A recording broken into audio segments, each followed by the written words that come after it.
What up, guys? Welcome to the Son of Wanda. Loki Season 2, Episode 5 has dropped, so let's conversationalize. Alright, guys. Thought, once again, always say this, which I'm glad that this is the case. Another solid episode. I'm glad that this is the case to where I can say that for the past 5 episodes. And a 6-episode season. That's good. I just hope I can say that for the finale next week. But I thought this was a solid episode. It definitely keeps the tension, for sure.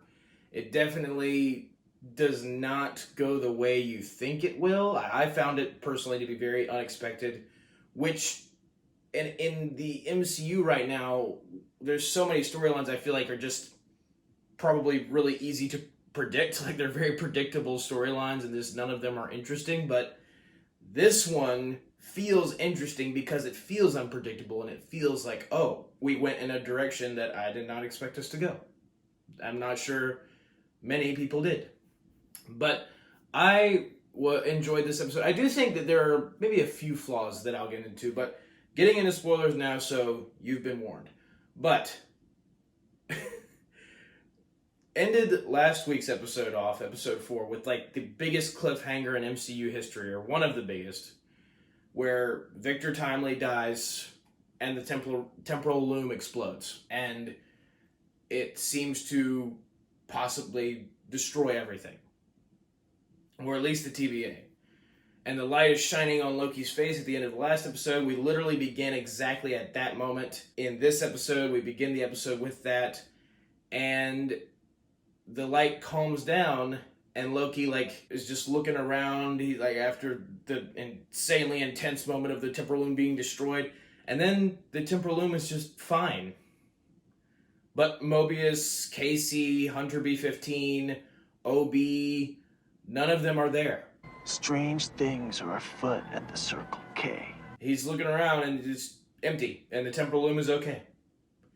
He walks through the TVA, and then he realizes that he's time slipping again. And he's like, oh, miss!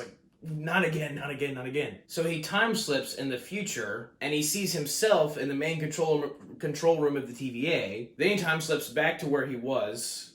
Then he goes to the control room of the TVA, and then sees himself from the past time slip to that point, the moment that the audience just saw. If you see it, you know what I'm talking about. It is a wacky kind of thing. The reason I'm explaining that in depth is because that's the kind of stuff I enjoy, when they can mess with your mind like that. It's just like in last week's episode, spoilers for episode 4, but in last week's episode, we learned that Loki pruned himself when Loki was pruned in episode 1 of this season.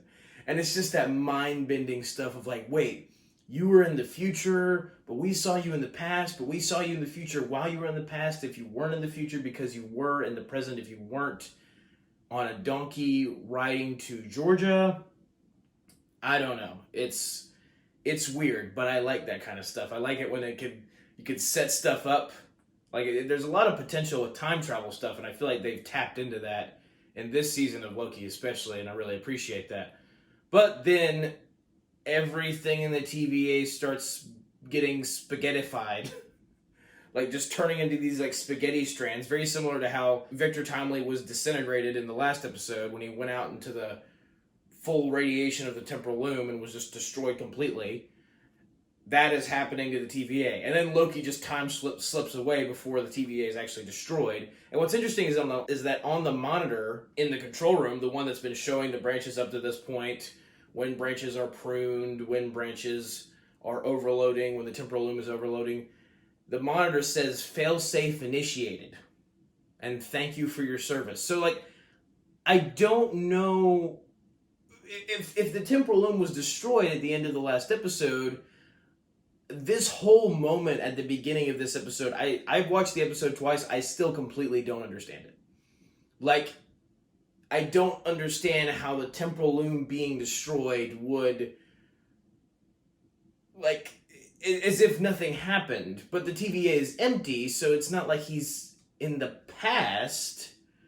Maybe he's in the future, but then everything is destroyed. So it's very confusing, And I really need them to explain that in the next episode, in the finale, because I feel like it was just a little bit too, like, how did we get from A to B? How did we get from the temporal loom being destroyed and everybody freaking out to the TVA is a ghost town, Loki's the only one there, and he's time slipping again? And then the TVA just starts getting spaghettified and disintegrating into the time dust. Well, not time dust, but time spaghetti. I don't understand that. And then the failsafe thing, like, what does that even mean? I don't get it. I don't understand. If you understood better and you watched the episode, comment below. I don't get it. Anyway, Loki then time slips to Alcatraz in 1962 on a branched timeline, and he finds Casey, who apparently in his actual life on the timeline, or I guess a branched timeline in this case, he was an escaped convict, which I never would have expected, but apparently that is the case. And Loki asks Casey, he's like, hey, Casey, I found you. And Casey's like, I don't know you. And apparently Casey's real name is Frank, because all of the workers in the TVA were variants taken from different points on the sacred timeline, except in this case, it's on a branched timeline. And so Loki realizes that this is Casey in his real life, and then he ends up time slipping to more points on different timelines, where he finds Hunter B-15's real life. He already found Casey's real life. He finds Mobius's real life, and he finds OB's real life. So he finds the real lives and how things really were on the sacred timeline for these different people before they were kidnapped by He Who Remains and had their minds wiped and forced to work for the TVA. Before all that, he's finding all his friends on these different timelines. But what's funny is that they're all branched. None of them say, like, the cards will come up on the screen when they're in a new place, and it'll say the year and whether it's a branched timeline or not, and the location. All of them say branched timeline in every place that Loki goes to. And that's interesting to me, because you'd figure at some point all these people, all of Loki's friends, would have been on the sacred timeline. So maybe they were, but maybe these are like slightly varied timelines. I'm not exactly clear on that. But Loki sees Casey in his real life.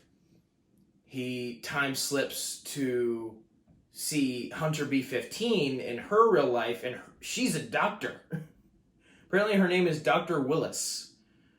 And she seems to be a really nice doctor, but she lives in New York City, New York, and the year that she was in that moment specifically that she was in, was 2012, which is when Loki attacked New York on the sacred timeline in the first Avengers movie, way back in the first Avengers movie, which has already been referenced in this season, the Loki talking about the first Avengers movie. So I didn't find that to be a coincidence.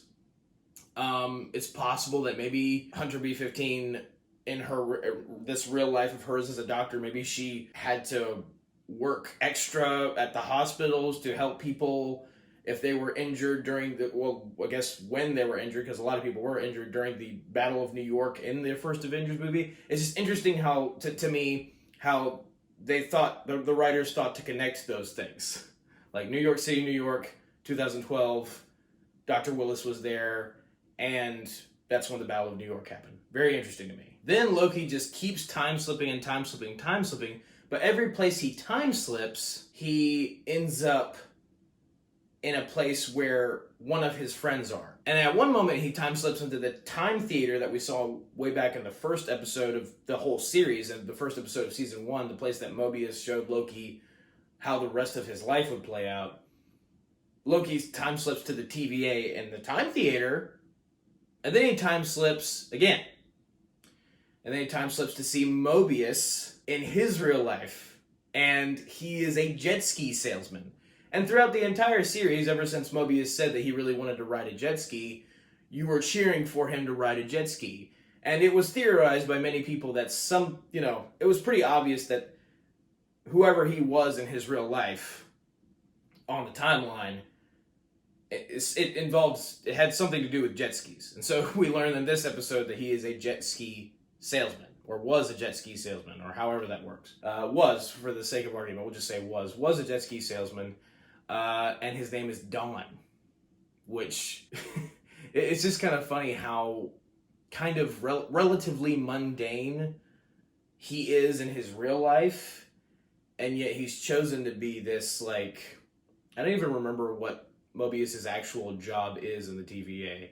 He's basically like a TVA not detective. I don't know what he is. Anyway, just funny how this guy would be chosen to work for the TVA. It makes you wonder how exactly he determined what qualifications would be needed to work in the TVA as these sacred timekeepers. There doesn't seem to be a rhyme or reason, but maybe one will be revealed later down the line, but we'll see. But Loki sees Mobius, and he's realizing that, nobody knows, none of his friends yet know who he is, because their minds are just, I guess, reset back to the lives they had formerly. So Loki's trying to get through to these guys. It's like, hey, you know me, the TVA was destroyed, and I need your help. And then he time slips again, and he finds OB, and apparently OB was a science fiction writer named A.D. Doug, something like that. I might be mispronouncing the name, but apparently OB was a science fiction writer in 1992, which is really funny, and that's a very fitting actual occupation for his real life self to have. And when Loki finds him and tells OB who he is in the TVA and explains the TVA to him and all that, because obviously OB doesn't know that because he's reset in his real life mode and doesn't remember any of the TVA stuff. OB fully believes him because he's a science fiction writer. So that made perfect sense, and that was a neat way to, like, put that in the story to where Loki could have some help. He could have somebody to still communicate with, and that would understand what he's talking about all the TVA weirdness, the crazy TVA weirdness, because it makes sense that OB would be a science fiction writer. But then real life OB, tells Loki, he's like, you need to learn how to control your time slipping. And the time slipping isn't random because you keep time slipping in all the places where your friends are on the timeline, all the different branched timelines and stuff. And so clearly there is a rhythm to this, and I'm glad that they thought to explain that instead of just having Loki randomly time slip and just happening to land on different timelines where his friends are, because that would be a little arbitrary. Not that there isn't some arbitrary stuff in this episode for sure. There definitely is. And it's one of those things where, like, you do so much time stuff, you establish so many different rules, but then you start retconning yourself, so it gets more confusing and more confusing and more confusing and more confusing. And, like, the basic stuff, like what they're doing at the time, you can understand well enough to just, like, understand the objective. Like, Loki needs to stop time slipping. Loki needs to get to the TVA. Loki needs to do so-and-so. You can understand that. But the actual grander plot, when you really, like, look at the details and stuff and think about how it all works when the different plot lines and details that are established mesh with each other, it just gets really muddled and really confusing. And it starts contradicting itself. And I really think that's just kind of a problem with the MCU in general, is that, especially when they started doing the multiverse stuff, like, they need to start tightening this thing up big time. Like, even if they have to retcon themselves to the point where they can just get some rules established officially and say, these are the rules and these are how this is how it's going to be going forward. I think they just need to do that, because right now it just feels like, oh my gosh, so much stuff is going on, especially with all this TVA, like, time travel craziness.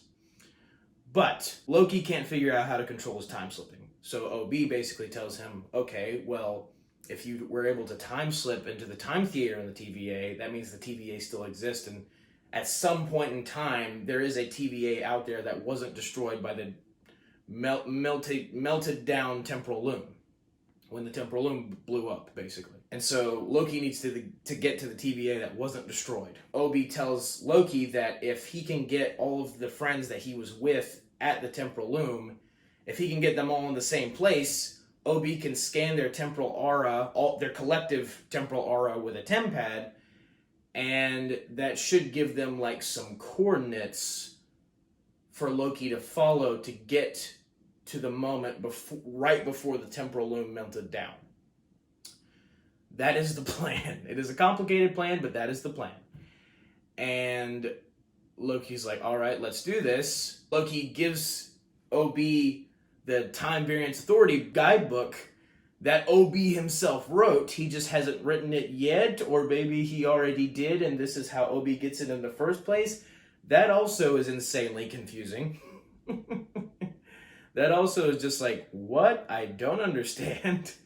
Like, they need to clear that one up too. That's very muddled. It's because you even established in the last episode that, Victor Timely was inspired by OB, and OB was inspired by Victor Timely, so their work was based off each other. And now Loki has given real life OB the TVA guidebook that OB already wrote in the TVA, which I guess would be his future, but is happening in the present.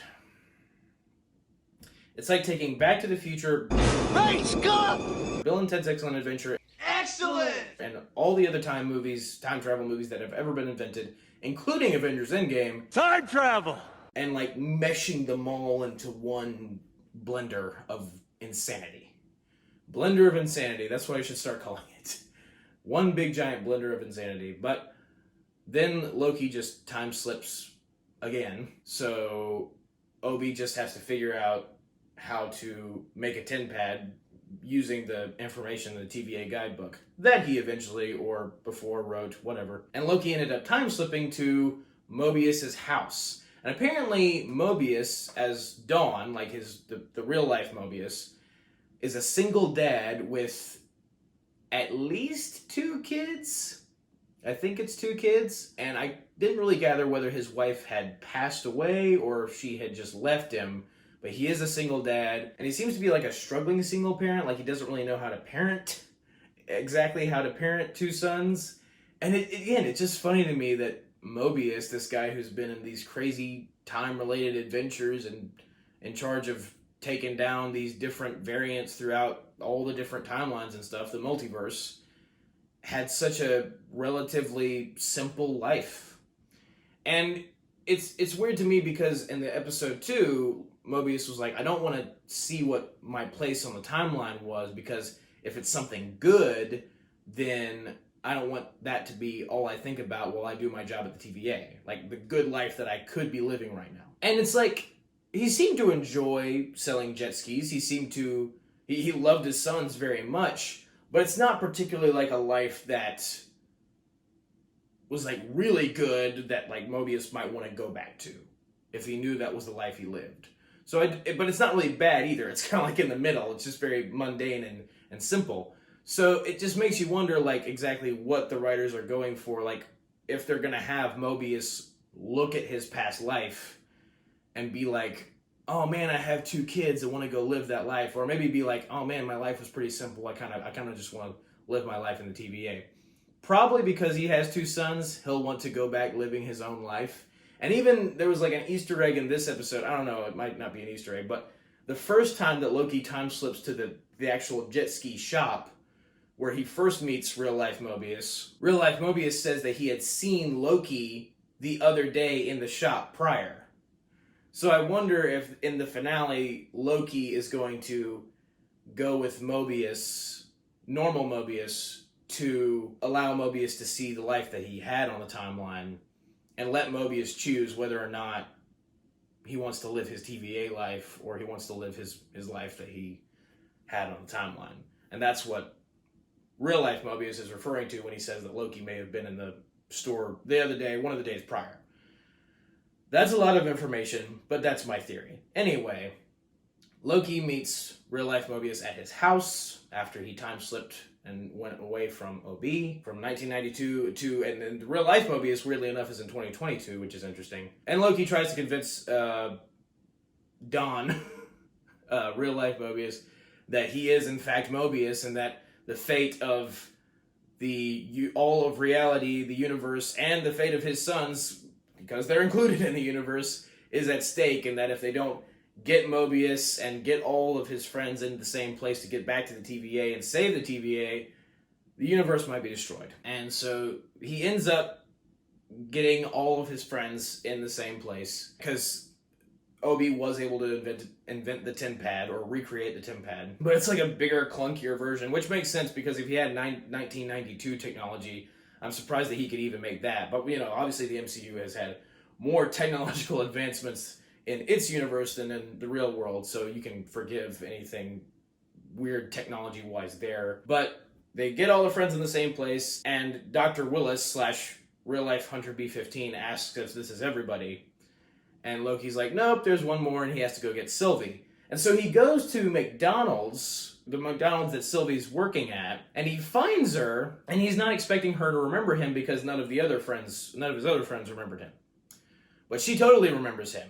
And she's acting all casual and like she's just going about her normal day. And she's like, yeah, I was there when the temporal loom melted down. I remember you. Of course I remember you, Loki. Come on. I don't know how that works. Like, it just, the fact that she could be so casual and act like, the TVA wasn't just disintegrated and Victor Timely didn't die and like all that crazy stuff happened. The fact that she's just fine.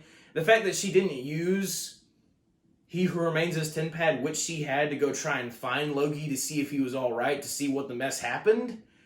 That's the kind of thing where it's like, what did happen, though, when the temporal loom melted down? Like, we still don't know. That still is not really explained.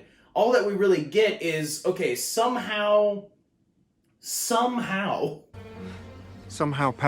returned. Mobius, Casey, Hunter B-15, and Obi's lives were all reset. They just went back to living the lives that they had on the real world timelines. Branch timelines, I guess.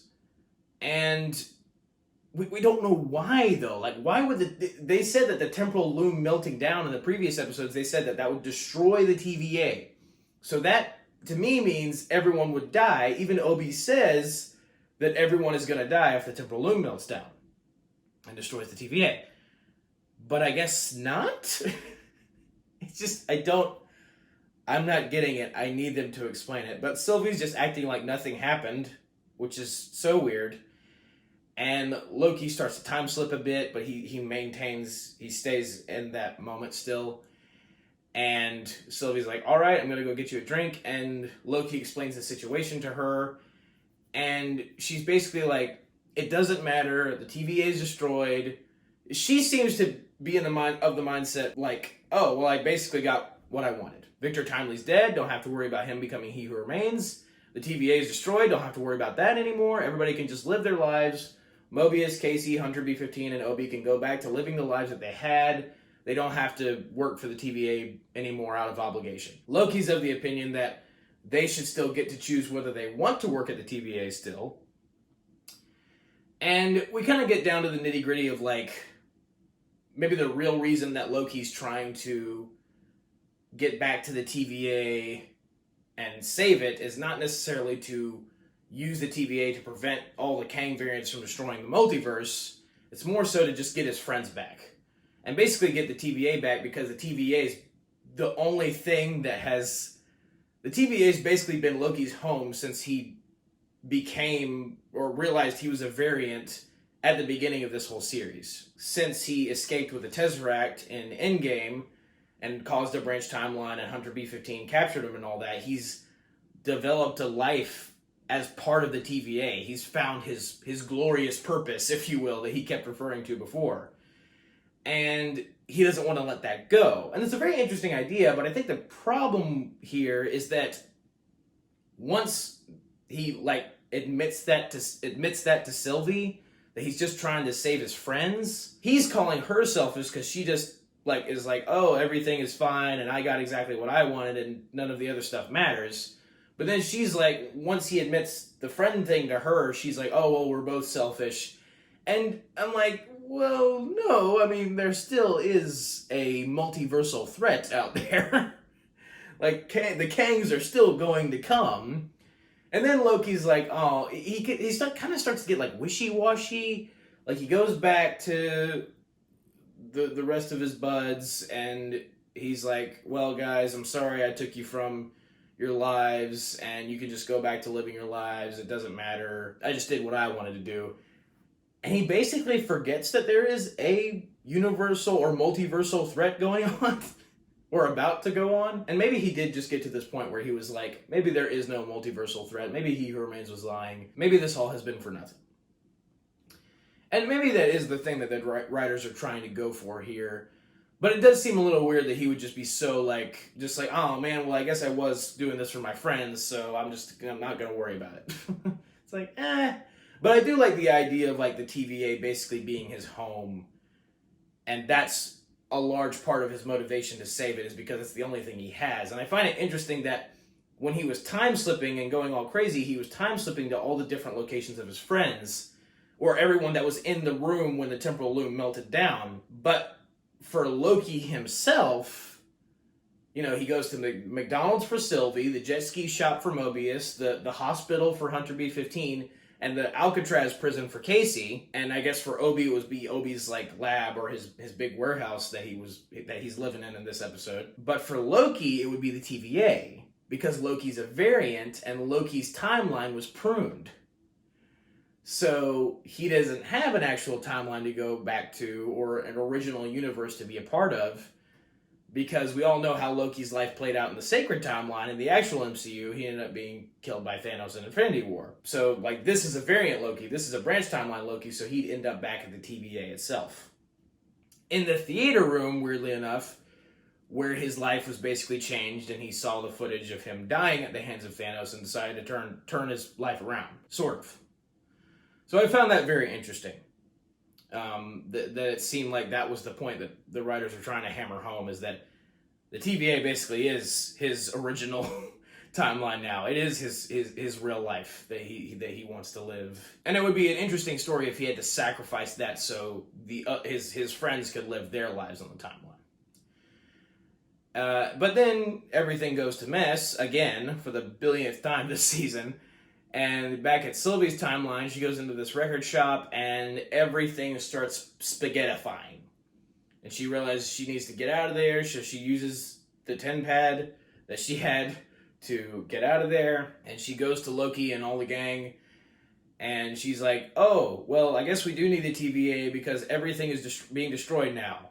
And then more stuff starts disappearing. Casey disappears, Mobius disappears, Hunter B-15 disappears, Obi disappears, and Loki is realizing that a bunch of timelines are dying, a bunch of timelines are spaghettifying and being disintegrated, just like the TVA was at the beginning of this episode. Now, what's weird to me about that is that before, like I said, the temporal loom melting down was going to destroy the TVA, not destroy all of the universe or the multiverse, not decay all the other timelines.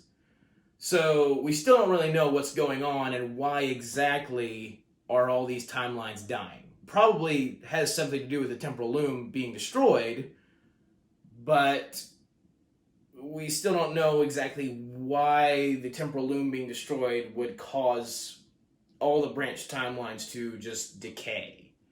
It was described, the temporal loom before was described as refining raw time into a physical timeline. So I guess if it is destroyed, then maybe that the physical timeline just ends up stop being physical and becoming raw. Maybe that's what the spaghetti effect is.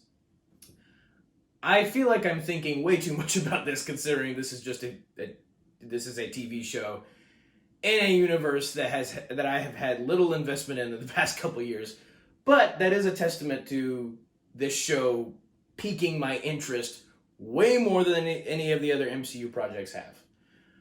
But then Sylvie spaghettifies, Loki freaks out, and he manages to time slip a little bit before Loki spaghettifies, and then he realizes that he's kind of controlling his time slipping like Obi said before, and so he learns to completely control it in that moment, and then time slips like a little bit before that when Sylvie first showed up and said everything's falling apart, all the timelines are decaying. And so he's like, we did it. Where I did it, I was able to control time slipping. I can rewrite the story. And so then he time slips to what I believe, based on the camera angle and the positioning of the characters and all that, I believe is the moment right after Victor Timely walks down the stairs to go put the TVA spacesuit on and carry the throughput multiplier out to save to fix the temporal loom. Right before Victor Timely gets spaghettified, basically. I find it interesting that Loki went to that moment so he can hopefully save Victor Timely and be like, hey, don't go out there, you're going to get disintegrated. But I don't really know what he wouldn't have enough time to fix the temporal loom in that moment because the temporal loom was already about to explode. So he'd have to go back even farther than that. What's interesting is now, basically, since Loki's learned to control his time slipping, he literally can now just time travel to wherever he wants in any timeline. Even Obi makes this comparison in the episode. He's basically become a tempad. Loki's basically become a more advanced tempad. And the implications of that are huge. What's interesting about this power that he's developed is now when he time slips, instead of appearing as two Lokis, like he can time slip into the future, and if that Loki's already at the same location in that future, he'll see himself. There'll be two different Lokis. Now when he time slips, though, at the very end of this episode, he literally just basically time slips in his own body. As if he literally is redoing everything. In Avengers Endgame, when they said that if you redid stuff, if you went back in time and changed stuff, that caused more branch timelines. So you see what I mean about the writing and all the rules contradicting themselves, like causing more problems. Like, well, if Loki time slips back, like, and changes stuff, then he'll just be making more timelines, and there's a timeline still where everything goes to mess, and da-da-da-da-da-da-da-da. That's what I'm saying. That's what I'm saying about this universe getting really, really, really convoluted. Like, I'm into this story, and it's very interesting, and it's interesting to look at all the different moving parts, but at the same time, when you consider the fact that the MCU has already gotten very muddled with all this multiverse stuff, and we're adding more like time craziness and more multiverse stuff on top of that in this season of Loki, it's getting too much. It's getting too much. I'm hoping that they can just in the finale come up with like a phenomenal explanation for all the mess that has gone on thus far, and set some actual rules, refine the rules themselves of the multiverse and all the timelines. Figure this mess out. But I thought that was a good episode. That was the ending of the episode, is Loki transporting to, or time slipping back to, the TVA, but right before the temporal loom melted down, so hopefully he can save everybody or find a way to.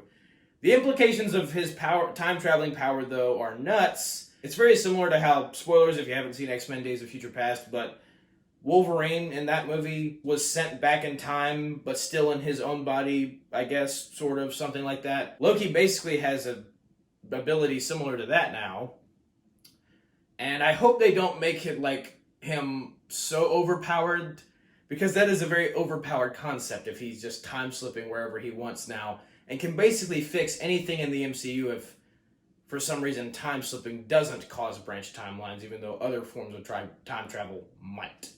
So lots of different implications there, lots of different craziness to consider, but that is my review of Loki Season 2, Episode 5. Let me know what you guys thought about it down in the down in the comments below. I'm looking forward to seeing the finale, and I am liking this season thus far, and I'm excited for an MCU project. But thank you guys for watching. Have a very blessed day. May the Lord be with you. May the Force be with you. Goodbye. And that's a wrap.